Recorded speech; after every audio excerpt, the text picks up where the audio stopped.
মত রয়েছে যে লোকে বলছে যে এগুলো নাকি বিরোধীদের চক্রান্ত। আমি চক্রান্ত বলবো না, আমি বলবো এটা বিরোধীরা বিরোধীদের কাজ করবে। শাসক দল তো আর গিয়ে রাস্তা অবরোধ করবে না, বিরোধীরা বিরোধীদের কাজ করবে, এবং সেটা ভালো একদিক থেকে। আমরাও প্রেশারে থাকি, আমরাও আরো বেটার কাজ, আরো ভালো কাজ করতে উদ্যোগ করবো।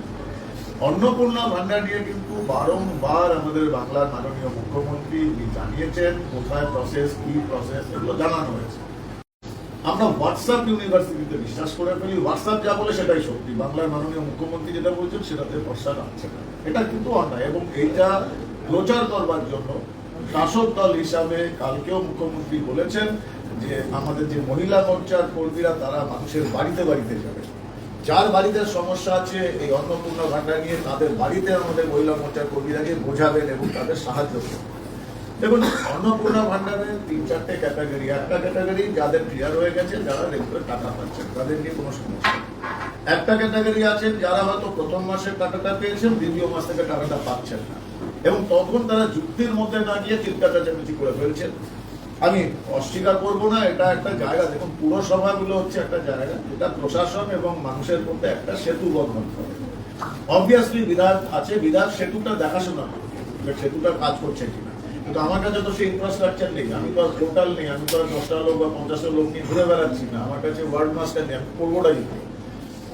প্রশাসনের পুরসভার কাজ যেটা বা বিডিওদের কাজ যেটা, যে মানুষকে এই পোর্টালটা দেখানো। যে পোর্টাল বেরিয়ে হচ্ছে সরকার, পশ্চিমবঙ্গ সরকারের, আপনি সেই পোর্টালে গিয়ে নিজের অ্যাপ্লিকেশন নাম্বারটা যদি আপনি ওখানে টাইপ করেন, সেখানে কিন্তু আপনার পুরো ডিটেলটা এসে যাবে যে আপনার যদি রিজেক্ট হয়ে থাকে, কি কারণে রিজেক্ট হয়েছে, কোন ডকুমেন্ট কম রয়েছে, কোথায় আপনার রিজেকশনের কারণ কি হতে পারে। আপনি আপনার দোতলা বাড়ি রয়েছে বা আপনার দুটো গাড়ি রয়েছে, আপনি অন্নপূর্ণা ভান্ডারের জন্য অ্যাপ্লাই করেছেন।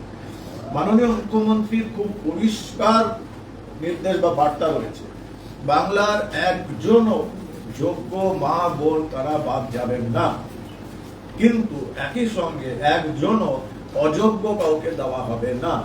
কারণ মানুষ এটা ভুলে যায় যে এই যে টাকাগুলো, একটি টাকা ৩,০০০ টাকার মধ্যে প্রতিটি টাকা আমার আপনার করদাতাদের টাকা। ওই টাকাগুলো কিন্তু কোথাও থেকে ছেপে আসছে না, আপনাদের করদাতাদের টাকা। করদাতাদের টাকা অন্যায়ভাবে যদি দেওয়া হয়, সেটা কিন্তু চুরির সমান।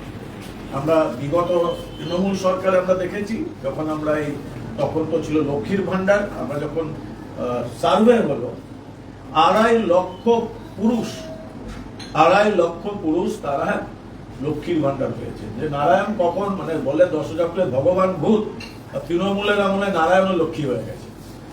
তো এটা আমরা হতে দেব না, তার জন্য ভেরিফিকেশন প্রসেস খুব টাইট।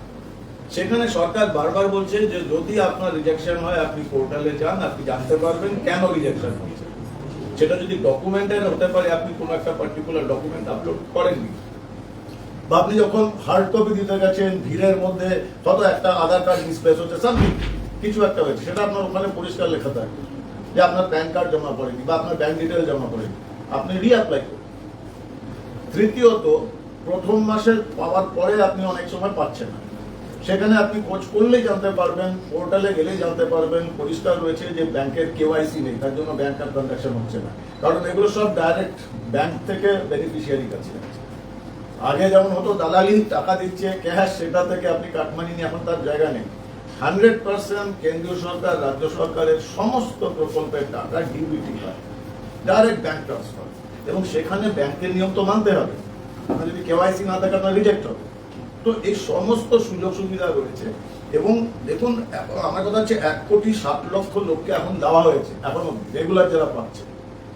কম বেশি হতে পারে 5-10%, মানে আমি তো কাগজ দেখে বলি না, সেজন্য হতে পারে 5-10%। মানে এই ১,৫০,৬০,০০০ যে মানুষকে দেওয়া হয়েছে, এমন কোনো সিস্টেম নেই যেখানে বলা হবে।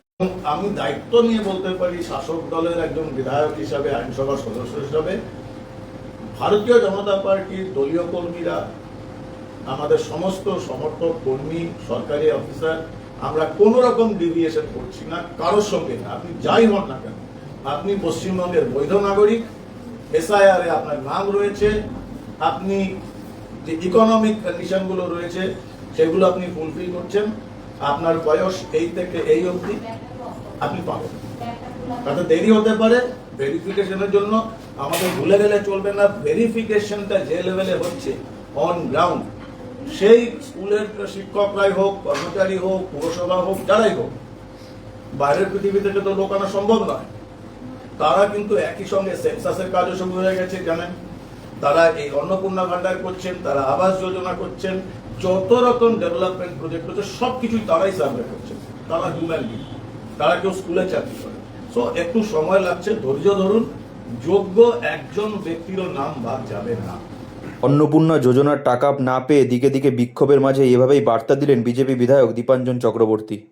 আমাদের ভিডিও ভালো লাগলে লাইক আর শেয়ার করুন, কমেন্ট সেকশনে গিয়ে জানান আপনাদের মতামত।